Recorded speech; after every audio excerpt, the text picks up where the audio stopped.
एक तरफ प्रधानमंत्री नरेंद्र मोदी ने जब आज सिलेंडर पे 200 रुपए की सब्सिडी बढ़ाई है, अब सब्सिडी 400 की होगी। मैं आपसे पूछ रहा हूं, ये काउंटर एलिगेशन विपक्ष की तरफ से लगाया जाता है आपके ऊपर, क्योंकि आप बीजेपी सिंपैथाइजर, तो मैं बोलूंगा आप प्रो बीजेपी हैं, कि बीजेपी तो और बीजेपी का नेतृत्व तो ये कहता था भाई कि ये फ्री की पॉलिटिक्स हम नहीं करेंगे, रेवड़ी पॉलिटिक्स हम नहीं करेंगे, हम कुछ नहीं देंगे, और आज आप 200 रुपए की सब्सिडी आपने बढ़ा दी।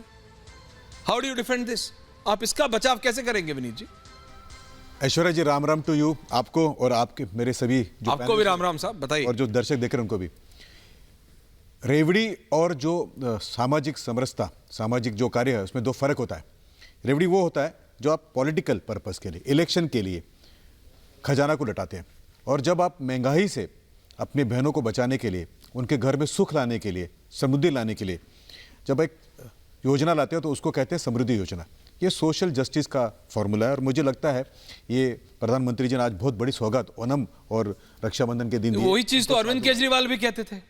अरविंद केजरीवाल जी, जब राहुल देव जी, वही उदाहरण देता दक्षिण के नेता भी कहते थे कि हम ये उसके लिए कर रहे हैं। नहीं, आप समझिए, आप काउंटर समझिए मेरी तरफ से। सरकार की तरफ से एक नहीं, दो केंद्रीय मंत्री है, कैबिनेट रीच हुआ, सारे मंत्री बोल रहे हैं, स्मृति ईरानी जी बोल रही हैं, अनुराग ठाकुर बोल रहे हैं, सब बोल रहे हैं, बहुत अच्छा ऐसा बोल रहे हैं। लेकिन विपक्ष ये बोल रहा है विनीत जी कि यही जब विपक्ष के नेता करते हैं तो आप उसे रेवड़ी पॉलिटिक्स बोलते हैं। विपक्ष के नेता बीजेपी करती है तो ये इंक्लूसिव पॉलिटिक्स हो जाती है। ये क्या बात है? रोटी कपड़ा मकान ये फिजियोलॉजिकल नीड में माना जाता है, और इसमें अगर मदद करे, जैसे प्रधानमंत्री ने आवास योजना दी है, हाँ। करोड़ों लोगों को घर मिला है, हाँ। वो जो घर मिला है उसमें जो मिलेगा वो रेवड़ी नहीं हुआ। कपड़ा अगर सस्ता हुआ तो रेवड़ी नहीं हुआ। लेकिन अगर आप इस नाम से कि भाई सरकार जो है बाहर फॉरेन घूमने के लिए लोगों को भेजेंगे, एक विशेष समुदाय के लोगों को केवल हम पगार देंगे महीने की, एक विशेष समुदाय के लिए घर बनाएंगे लेकिन दूसरे को नहीं बनाएंगे, तो वो अपीजमेंट। आप जानते हैं, मैं चाहता हूं गरिमा जी अगर आप पूरे पैनल को एक साथ ले आए।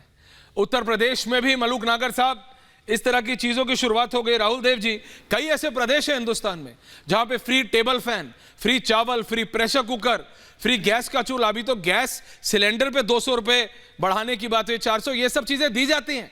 और पार्टी का जब प्रेस कॉन्फ्रेंस होती है उसमें रखा जाता है, हमने पत्रकारों की तरह किया है कवर, प्रेशर कुकर रखा है, चूल्हा रखा है, चावल रखा है, सब रखा है, बोले ऐसे ये सब चीजें दूंगा, ये सब चीजें दूंगी, ऐसा ऐसा है। कई प्रदेश हैं ऐसे जहां ये दिया जाए और इलेक्शन से पहले होता है। तो विपक्ष ये कह रहा है कि भाई 24 का इलेक्शन आ रहा है, उससे पहले आपने किया है।